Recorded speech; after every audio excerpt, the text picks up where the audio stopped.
Rated Pittsburgh as they came away with a big 26-17 road win. Derek Carr carved the Steelers up for 382 yards and 2 touchdowns. And after the game, John Gruden spoke glowingly of his veteran QB. Take a listen.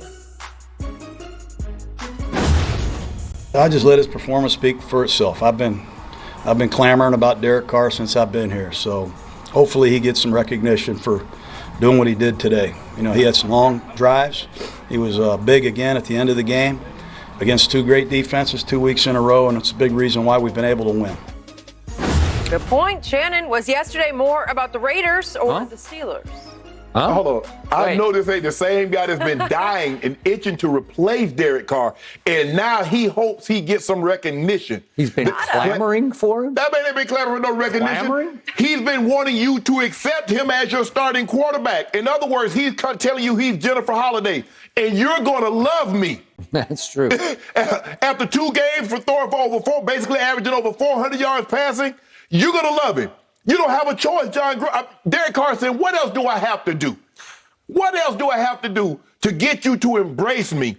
Put both arms around me and stop looking. You got a wonderful woman, has a great job. She does everything you ask, but you constantly looking on the horizon like, damn, Aaron Rodgers would sure look nice. Man, I sure wish I had Justin Herbert. Oh, I wish I had that one over there. You know, this Mariota, he's something. You know? Oh, yeah, this Mariota, he'll gut you. He'll gut a Mariota, he'll gut you. Well, I think he was going to go heavy to Mariota until he pulled up lame. Exactly after that long run. Skip, look, the Raiders couldn't run the ball yesterday, especially with Josh Jacobs being out. And so basically they were reliant on Derek Carr to do what he did.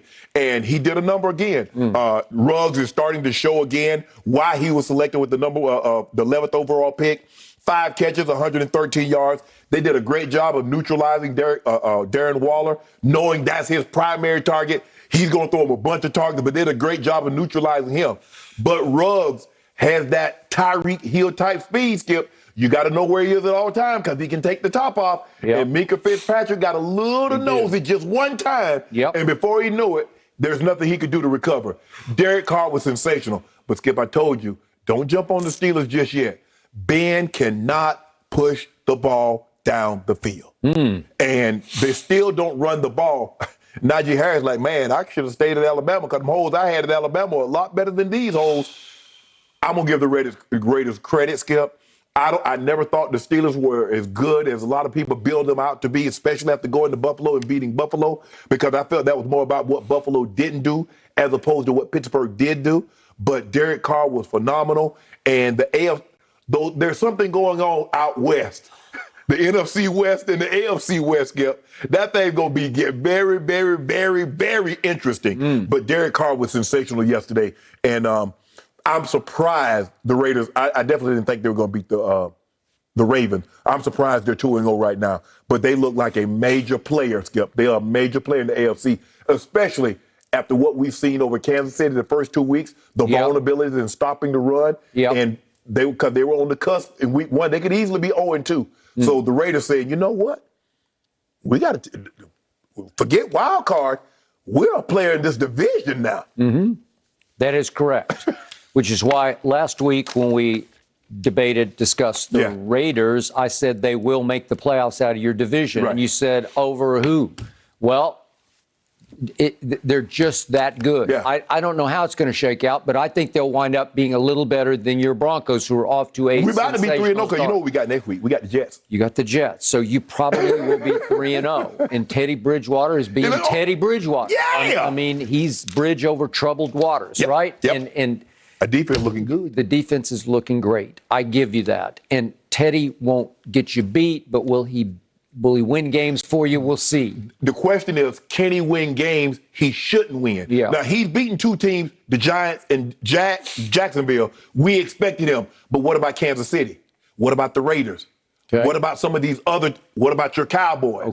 Can he win those type games? And can the Chargers go to Kansas City now and catch a reeling Chiefs team and maybe get back on the bandwagon, maybe get it rolling again? Last team, somebody going to win. Somebody going to win 42-45. It's highly possible. And by the way, my team just held that team to 17 points. You got to give us credit for that. Yeah, y'all did. Y'all did. Okay, so I believe in John Gruden. I've told you that from the start. And if he's a front runner, but you have to give him some front to run with, and now he's got some. Yep. I'm starting to believe in Derek Carr because if you look at his body of work over his career, he's had a bunch of comeback wins with late bomb passes, right? Yeah.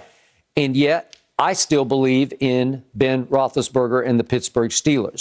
So let's put this, let's frame it with some perspective. You realize I was a little surprised at kickoff. Devin Bush and Joe Hayden could not go with some kind of groin pulls. Right. Okay, so they're gone. TJ Watt is gone in the second quarter with another groin pull. And that Tyson Alualu, their nose tackle, got hurt. I'm not sure the extent of his, but he was out in the second quarter.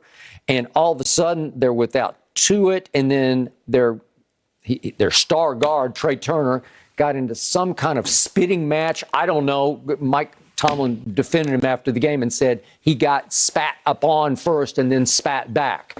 And what is this? We in the first grade? I don't know. I don't know. But here we went, and Trey he was the second spitter. So right, it's like the guy who spits or hits back.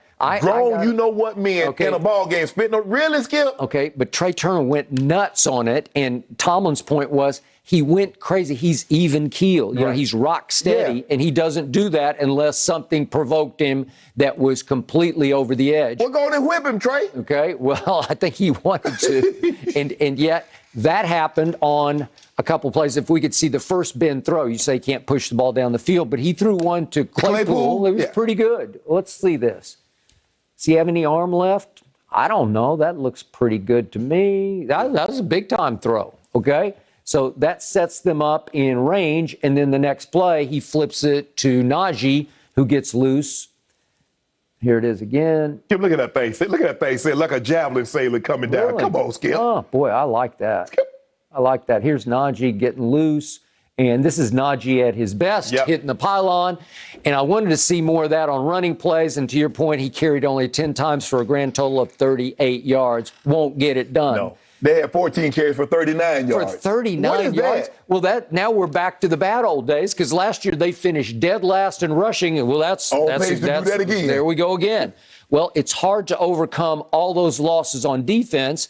So the skies opened up for Derek Carr. But to his credit, he took advantage because the throw to Ruggs that you talked about, if we could see it one more time, it's just beautiful. And he has got a huge arm. Yeah, well, you got to have a huge arm when you got a guy like this. And he's got a rusher right in his face, and he just cuts loose. That ball had to travel 60 yards.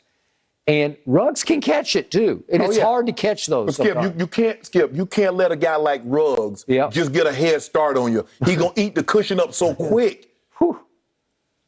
You know, he's not a great play-to-play receiver. No. He's not going to do a lot of damage. He'll just do that. When you least expect it, he's going to get behind you. And you know what he is, Skip. He's a deep threat. So Ben had just cut it to 16-14, and all of a sudden, whoops, there it goes. Basically in one play. One play, and that was ball game. Yeah. That was the end of it. So in the end, I like Pittsburgh if it can get healthier, but I don't know. That's just devastating. Because, listen, to me, TJ Watt is as devastating a pass rusher as there is in the league. Well, without him, Skip, you can't generate pass rush. As Derek Carr said after the game, he just wreaks havoc the whole game. And he said he was the first to admit it got a lot more comfortable out there without me having to look for him. How long is he out?